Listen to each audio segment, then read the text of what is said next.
지혜라는 말을 국어사전에 찾아보니까 그 뜻이 이러합니다. 사물의 이치를 빨리 깨닫고 사물을 정확하게 처리하는 정신적인 능력이다.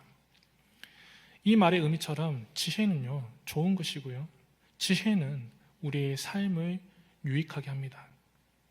지혜가 있는 자와 없는 자의 삶은 아주 큰 차이가 일어날 수밖에 없죠. 성경에서도 지혜의 중요성에 대하여 그 유익함에 대해 이렇게 말씀합니다. 지혜는 그 얻은 자에게 생명나무라. 지혜를 가진 자는 복되도다. 지혜가 제일이니 지혜를 얻으라. 지혜가 제일이라고 하니까 무슨 말이 더 필요하겠습니까?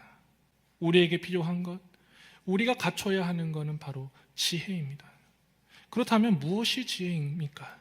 세상을 살아갈 때 사리 분별 잘 하여서 옳은 선택을 하는 것, 물론 그것도 지혜지만은 하나님을 아는 것이요, 하나님의 뜻을 잘 분별하여 그 말씀대로 행하며 살아가는 것, 그래서 구원의 길로 힘있게 나아가는 것, 그것이 지혜고, 진정 지혜 있는 자라 일컬음 받기에 충분할 것입니다. 오늘 본문에는 여러 사람이 등장하죠. 다윗과 그의 부하들을 비롯하여서 부자인 나발, 그리고 그 나발의 아내인 아비가일이라는 여인입니다. 이들의 모습과 그들이 그 처한 상황, 그리고 그 일을 해결해 나가는 그 모습을 보면요, 우리가 가져야 할 지혜가 무엇인지를 깨닫게 되는데, 그것에 대하여 말씀을 나누고자 합니다. 먼저 나발의 잘못된 모습을 통해서도 지혜를 배울 수가 있습니다. 나발은 한마디로 지혜 없는 자입니다. 본문 36절을 보면은 그가 왕의 잔치와 같은 잔치를 배설했다라고 말씀해요. 즉 자신을 왕이라 칭하진 않았지만 그의 하는 행실을 보면은 상황 판단하지 못한 채 그저 왕과 같은 삶, 자신이 왕이 되어 살아가려고 하는 그 삶을 살아갔다는 거예요. 하루하루 주어진 나의 모습을 볼 때요, 나에 대한 그 모습을 잘 깨닫는 것은 참 중요합니다. 내 삶의 왕, 나의 영원한 왕은 누구인가에 대한 물음이 우리는 끊임없이 질문을 해야 되는 것이고, 그 질문에 대한 답에서 벗어나서는 안 됩니다. 오늘날 하나님의 왕으로 삼지 아니하고 스스로가 왕이 되어서 나발과 같은 왕의 행색으로 살아가는 자가 얼마나 많습니까? 하나님의 통치 거부하고요, 자신이 원하는 대로 원하는 것만을 탐닉하며 살아가는 그 모습들, 그로 인해서 그 결말이 어찌 되든지 간에 상관없다, 관심도 가지지 않은 채 그저 현재 즐기는 삶에만 집중하는 모습들을 보일 뿐입니다.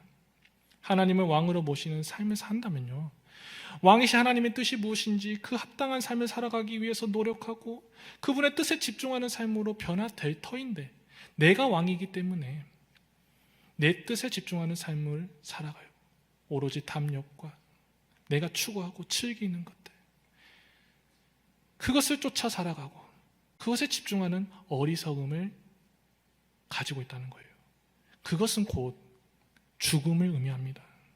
어리석은 길을 가게 하고요, 사례 분별 못하게 하고요, 결국 망하는 길로 가게 하고 결국은 사망에 이르게 해요. 계속해서 36절 보면은 왕과 같은 잔치를 크게 배설하고 있던 나발은요, 크게 취하여 마음에 기뻐했다고 말씀합니다. 자기 자신이 왕이 되는 자에게 나타나는 다음 현상, 그 현상은 술에 취하는 거예요. 혹시 우리 성도님들 술 드셔보셨습니까? 네, 역시 잘 모르시죠? 네, 그러실 것 같아서 술에 취하면 어떻게 되는지에 대해서 제가 그 증상에 대해서 잠깐 설명해 드리도록 하겠습니다. 술 먹으면요, 맑았던 정신이 흐려져요. 그리고 여기서 더 마시게 되잖아요. 그러면은 몸을 주체하기 힘듭니다. 안 하던 실수도 하게 됩니다. 옳고 그름을 분별하지 못합니다. 죄를 범하기 매우 쉬워집니다. 성경이 말씀하는 것과 같아요. 포도주는 거만하게 하는 것이요 독주는 떠들게 하는 것이라. 이에 미혹되는 자마다 뭐가 없느니라? 지혜가 없느니라.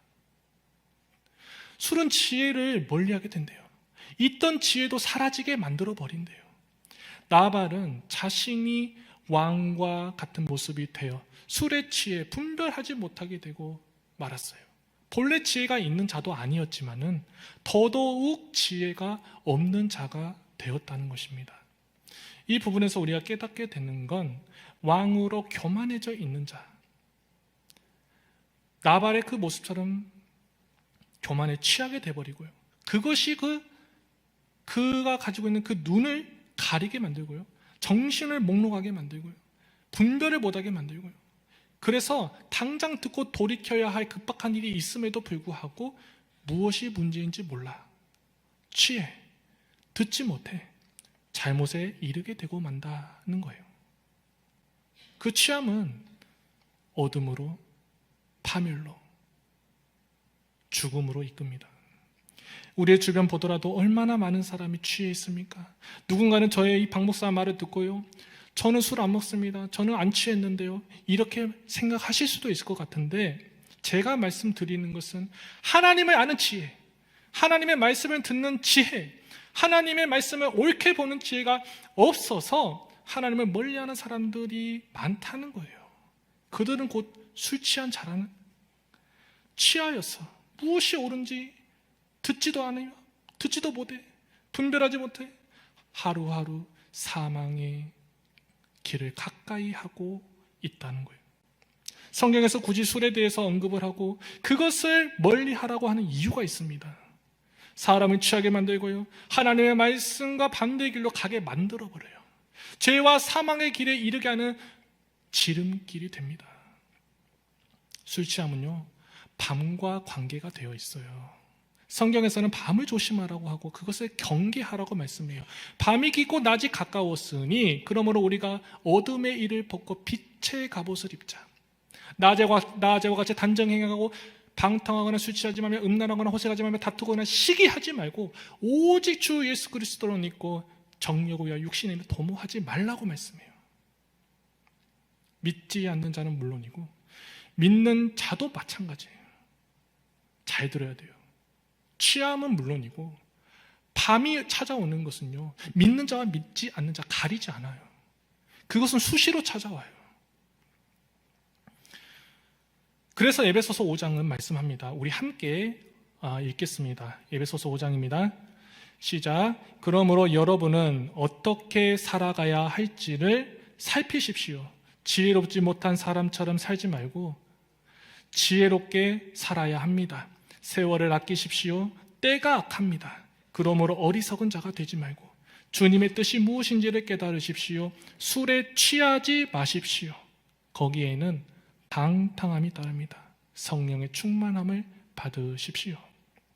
제가 세 번역으로 읽어드렸습니다. 성도가 취해야 할 것, 그것은 세상의 그 어떤 무언가가 아니라, 내가 좋아하는 그 무언가가 아니라 하나님의 말씀이 취해라, 성령이 취하라고 말씀해요. 그래서 나발과 같은 어리석은 길을 가지 말고 오직 주 예수를 믿어서 살라는 거예요. 우리를 위해 예비하신 그 생명의 길로 나아가라는 거예요. 그런 우리가 모두가 되기를 주님의 이름으로 축복합니다. 계속해서 나발이 지혜 없게 된 것은요, 본문을 중심으로 보면은 크게 두 가지로 나눌 수가 있는데, 먼저는 이웃을 돌아보지 않았다는 것이고요, 자신이 가진 그 재물에 집중했다는 것입니다. 그가 베푼 장치를 보십시오. 그냥 장치가 아니었습니다. 앞에서도 나누었던 왕과 같은 잔치였다. 그 잔치를 배설했다라고 말해요. 왕과 같은 잔치, 얼마나 화려하고 얼마나 사치스러웠을까. 평소 우리가 먹고 마시는 그런 음식이 아니었을 거예요.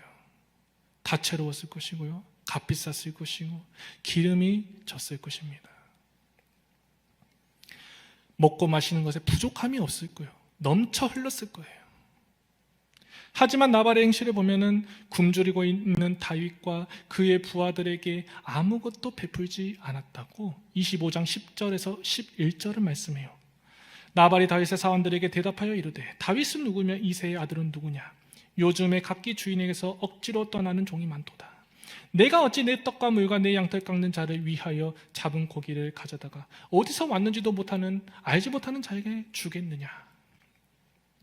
사울의 손을 피해서 도망가던 자가 다윗이었고, 그런 신세였고 많이 굶주린 상태였던 다윗과 그의 무리들에게 나발은 눈 하나 깜짝하지 않고 내 것을 내게 줄 것 하나 없어, 가, 거절했다는 거예요.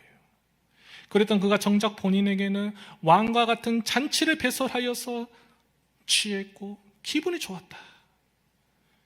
얼마나 잘못되었습니까? 물질에 대한 탐욕이 너무 강해 도움이 필요한 자신의 이웃을 돌아보지 못한 거예요. 가진 것이 그럭저럭 있는 사람은 주변 사람을 돌아볼 줄 아는 눈을 가지고 있는 경우가 있습니다. 그런데 반해 가진 것이 많으면 많을수록, 더 많아질수록, 내가 베풀고도 도울 수 있는 그 능력이 더 충만해질수록요, 내 옆에 이웃에게 더 인색해지는 경우가 많아요. 오히려 부자들이 더 많이 돕지 않습니다. 물질은요, 쌓이면 쌓일수록 내 옆 사람을 돌아보지 못하게 막아버리는, 차단해버리는, 보지 못하게 만들어버리는, 눈을 가리는 요소가 있는지 모르겠어요. 그래서 그런지 하나님께서는 내 이웃을 사랑하고 돌보라, 그리고 이웃을 섬겨라, 그 말씀 주셨지만 순종하지 못하고 반대되는 경우가 얼마나 많습니까? 그래서 성경은 물질에 대해서 우리에게 끊임없이 경고하는 거예요. 돈을 사랑하며 일만하게 뿌리가 되나니 이것을 탐내는 자들은 미혹에서보다 믿음에서 떠나 많은 근심으로 나를 찔렀대요. 자기의 재물을 의지하는 자는 패망하려니와 의인은 푸른 잎사귀 같아서 번성하리라. 부자 되기에 애쓰지 말고 내 사사로운 지혜를 버릴지니라. 재물을 멀리하고 부자 되기를 애쓰지 말아라. 그런 생각을 끊어버려라. 성경은 권면해요. 달갑지 않은 말씀인 거 잘 압니다. 하지만 성경이 말씀하는 거예요. 재물이 필요 없다는 말이 아닙니다. 그 재물을 어떻게 사용하느냐, 그 지혜를 갖춰야 한다는 거예요. 우리 모두 주님의 뜻에 맞게 사용하는 지혜를 갖추기를 원합니다.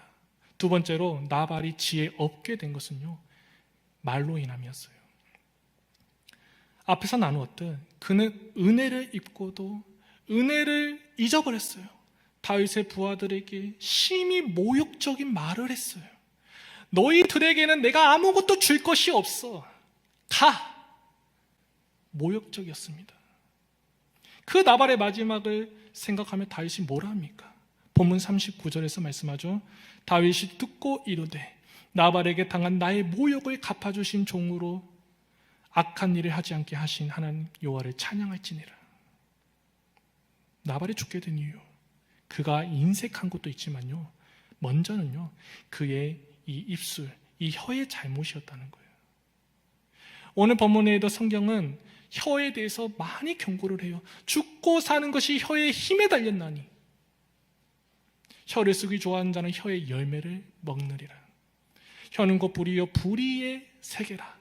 내가 어찌하여 내 형제를 비판하느냐, 어찌하여 내 형제를 업신여기느냐. 우리가 다 하나님의 심판대 앞에 서리라. 혀를 어떻게 내가 사용하고 쓰느냐에 따라서 죽고 사는 것이 결정된다는 것. 혀는 모든 것을 다 집어삼킬 줄 아는 그런 위험한 것이 된다는 거예요. 형제를 비판하는 것도 내 혀에서 나오는 거예요. 내 혀로 말미암는 거예요.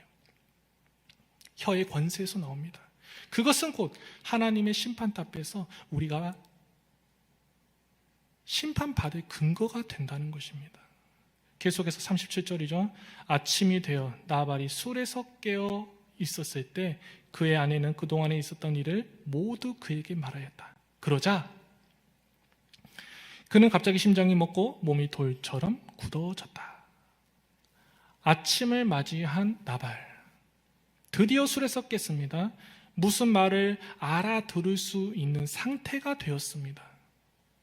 자신의 아내 아비가일을 통해서 그동안에 있었던 이야기를 듣게 되었고요, 그 이야기를 들은 나발은 얼어버렸어요. 큰 충격에 빠졌습니다. 이 부분을 통해서요, 우리가 알게 되는 건 기회가 있을 때 잡아야 한다는 거예요. 자신의 아내로부터 자신이 했던 잘못된 일들, 그로 인하여서 어떤 과정이 있었고 어떤 결과로 그것이 이어질 뻔했는지에 대해서 듣게 되었을 그때만 하더라도 그는 자신의 잘못을 돌이킬 기회가 있었습니다. 왜? 주님께서는 나발을 바로 치지 아니하셨어요. 38절 보십시오. 한 열 후에 치시어 죽게 하셨다. 성경 말이에요.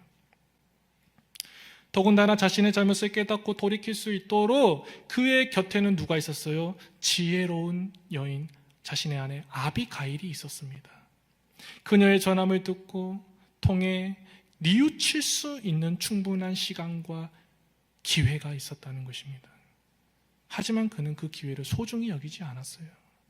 깜짝 놀라서 큰 충격에 빠져서 심장이 멎어버릴 정도로, 몸이 돌처럼 굳어버릴 정도로 그뿐이었을 뿐, 그 다음에 일어날 일을 그는 깊이 생각하지 않았어요.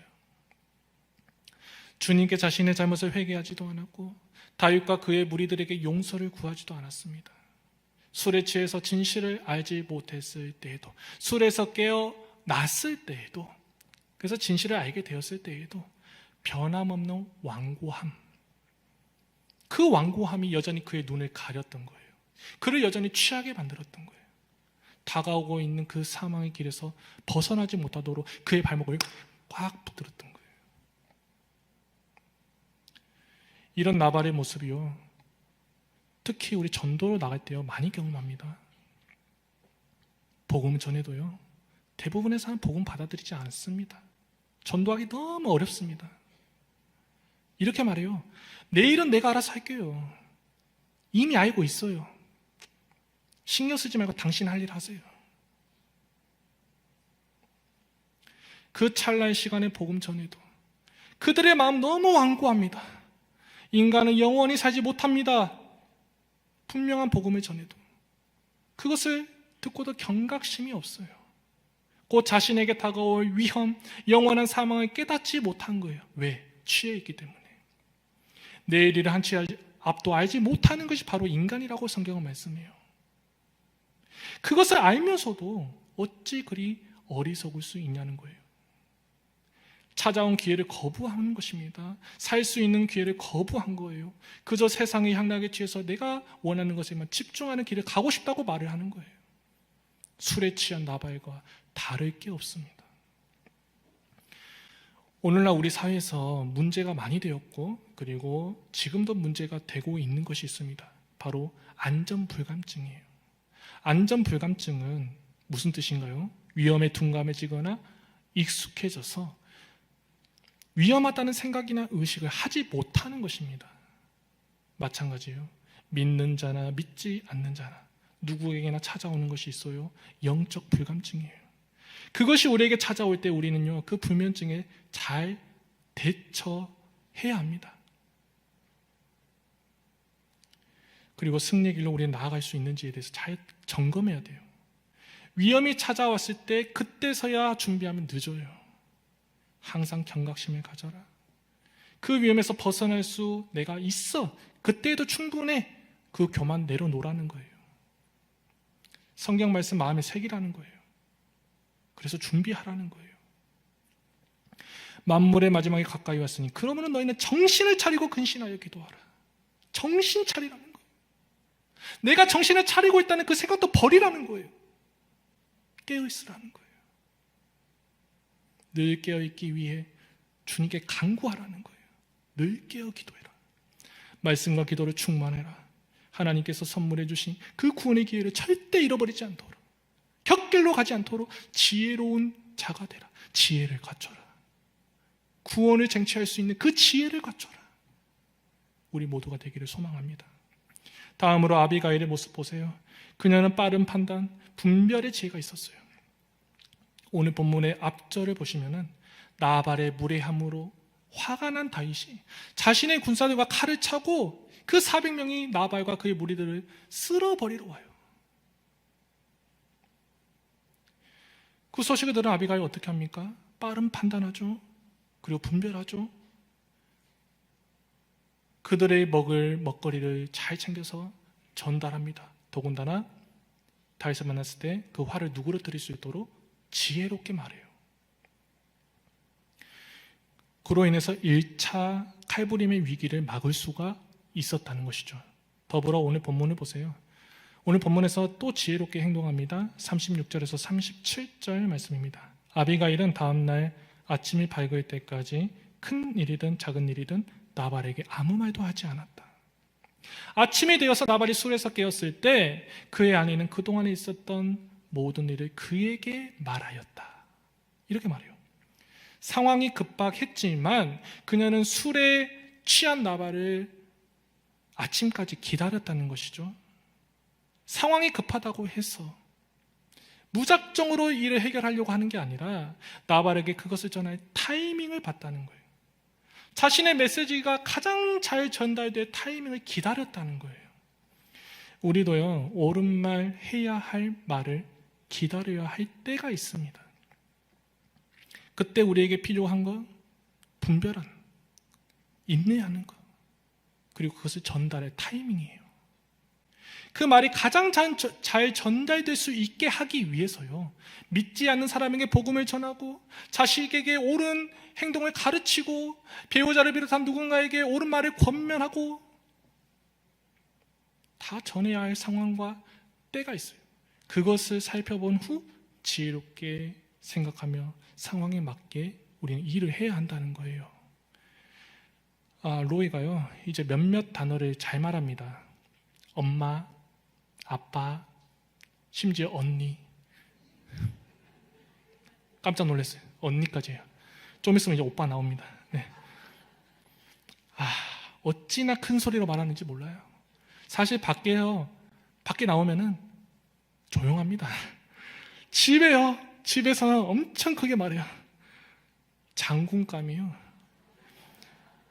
그렇게 사랑스러운데요, 어떨 때는요, 하지 않았으면 하는 일을 좀 할 때가 있어요. 반복할 때가 있어요. 그것을 보면은 교육이 필요하구나 라는 생각이 듭니다. 그런데 이런 생각이 들어요. 지금 로이는 그것을 받아들이지 못할 시기야. 지금 훈육할 때와 상황은 아니구나. 때론 옳은 말과 전해야 할 말, 가르쳐야 할 것도 있지만 그 상황을 분별하고 전달할 타이밍이라는 게 분명 존재하는 거구나. 인내해야 되고요, 기다려야 되고요. 그 시간이 우리에겐 필요한 거예요. 그 시간 동안 우리는 기도하면서 그 타이밍을 봐야 되는 거예요. 사람을 살리는 일도 마찬가지라는 것입니다. 계속해서 본문에는 나와 있진 않아요. 그런데 아비가일은 나발이 술에 깨기를 기다리면서 어떤 생각을 했을까? 무엇을 하며 아침이 밝아오기를 기다렸을까? 상상해 봤습니다. 그녀는 자신의 남편인 나발을 아침까지 기다리면서 그냥 기다리지 않았을 거예요. 자신이 해야 할 일이 무엇인지, 자신이 할 말이 무엇인지 준비했을 거예요. 기도하면서. 물론 성경은 그것에 대해서 말씀하고 있지 않아요. 그렇기 때문에 알 수는 없지만 우리가 알 수 있는 사실은 무엇인가요? 그녀는 하나님을 믿는 자였고요, 하나님을 경외하는 자였어요. 다윗을 만났을 때 그녀는 이렇게 말하죠. 26절, 28절, 30절 말씀입니다. 장군께서 사람을 죽이시거나 몸소 원수를 갚지 못하도록 막아주신 분은 주님이십니다. 주님도 살아계시고 장군께서도 살아계십니다. 장군께서는 언제나 주님의 전쟁만을 하셨으니 주님께서 틀림없이 장군님의 집안을 영구히 세워주시고 이제 곧 주님께서 장군께 약속하신 대로 온갖 좋은 일을 모두 베풀어서 장군님을 이스라엘의 영도자로 세워주실 거예요. 계속 주님에 대해서 언급하는 거예요. 믿음의 고백을 하는 거예요. 그녀는 믿음의 사람으로서요, 살리는 사람이었어요. 사람을 살리는 지혜가 있었어요. 많은 사람이 그녀를 통해서 실제로 목숨을 구하게 됩니다. 더불어 나발이 한 일에 대해서 죄를 용서받으려고 하는 그 마음만을 가지고 다윗을 찾아가지는 않았습니다. 다윗이 큰 죄를 짓지 않도록 그를 구하려는 의도도 가지고 있었다는 것이죠. 30절 31절입니다. 이제 곧 주님께서 장군께 약속하신 대로 온갖 좋은 일을 모두 베푸셔서 장군님을 이스라엘의 영도자로 세워주실 터인데 지금 공연히 사람을 죽이신다든지 몸소 원수를 갚으신다든지 하여서 왕이 되실 때 후회하시거나 마음에 걸리는 일이 없도록 하시기 바랍니다. 만약 아비가일이 다윗을 만나지 않았고 이렇게 말하지도 않았다면요, 오늘 우리가 보는 본문은 완전히 뒤바뀌었을 것입니다. 다윗이 의도한 대로 나발만이 아니라 무고한 사람까지 죽이게 되는 그런 결론에 이르고 말았을 것입니다. 하지만 지혜로운 자의 말 한마디, 자신을 낮추고 겸손히 인정한 그 말 한마디, 죄를 시인하고 무릎 꿇는 다른 사람을 살리고자 하는 그 말 한마디, 그 한 모습, 그 모습을 통해 하나님은 일하셨고 그녀를 통해 많은 사람이 목숨을 건지게 되었다는 거예요. 우리 또한요, 나를 높이지 아니하고 겸손을 갖추고 다른 사람을 죽이는 것이 아니라 살리는 지혜를 갖추게 해달라고, 살리는 자의 사명을 잘 감당하게 해달라고, 그런 믿음의 사람이 되게 해달라고 간구하며 나아가는 우리 모두가 되기를 소망합니다. 마지막으로 다윗을 통해 배울 점도 있어요. 남의 말에 수용하는 거예요. 다윗은 나발의 행동으로 인해서 분노를 참지 못하는 인간적인 그 연약함을 보였습니다. 그럼에도 그에게 배울 수 있는 지혜가 있는데 한 여인의 말을, 그 뼈아픈 지적을 수용했다는 거예요. 당시 다윗은 이스라엘의 왕은 아니었지만은 그에게는 많은 군사가 있었고 그는 나발 무리뿐만 아니라 그 여인뿐만 아니라 다른 누가 오더라도 승리하고 또 압도할 수 있을 정도의 힘을 가지고 있었습니다. 그럼에도 그는 죄를 짓지 말라 그렇게 말한 그 여인의 말에 수용을 했어요. 수용했다는 것은 자신의 잘못을 인정했다는 것입니다. 수용했다는 것은 내가 잘못한 것을 고쳐나갈 의지가 있다는 것입니다. 하지만요, 여러분, 나의 잘못을 인정하고 고치며 수용하는 그 길이 얼마나 어렵습니까? 그 결단은요, 그 실천은 쉽지가 않아요. 내가 힘이 있잖아요. 그럼 더더욱 쉽지 않습니다. 하지만 그 일을 다윗은 행함으로 결국에는 하나님께서 대신 일을 해주셨잖아요. 그것이 곧 관계 회복의 전제가 되었다는 것을 우리는 보게 되는 것입니다. 한 여인의 지적과 같은 말을 수용한 다윗의 모습을 통해 나의 모습도 돌아보기를 원합니다. 나는 수용하는 사람입니까? 아니면 여전히 분노하는 사람입니까? 지혜가 있는지 없는지, 하나님을 경외하는지 경외하지 않는지는요, 내가 평안할 때 그것이 드러나는 게 아니라요, 내가 위기에 처했을 때 그것이 더욱더 밝히 드러나게 되는 것입니다. 말씀을 정리하겠습니다. 오늘날 우리는 살리는 지혜가 있어야 합니다. 하나님께서 원하시는 것이 무엇인지를 잘 분별하는 지혜도 갖춰야 되고, 우리가 마땅히 행해야 할 선이 무엇인지를 깨닫는 지혜를 갖춰야 되고, 찾아온 그 위기에서 벗어날 수 있는 지혜를 갖춰야 되고, 찾아온 기회를 차버리지 않는 그런 지혜를 갖춰야 합니다.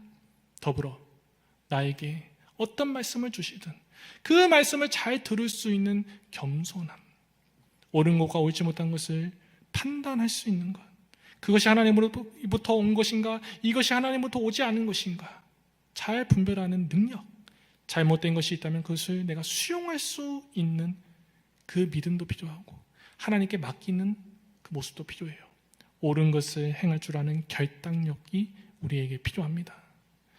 우리의 모습이 그렇게 되기를 소망합니다. 그래서 구원의 길로 나아가기를 원하고, 삶의 여러 많은 문제들 또한 우리 하나님의 도우심과 또 일하심으로 해결받는 우리 복된 모든 삶이 되시기를 주님의 이름으로 축복합니다.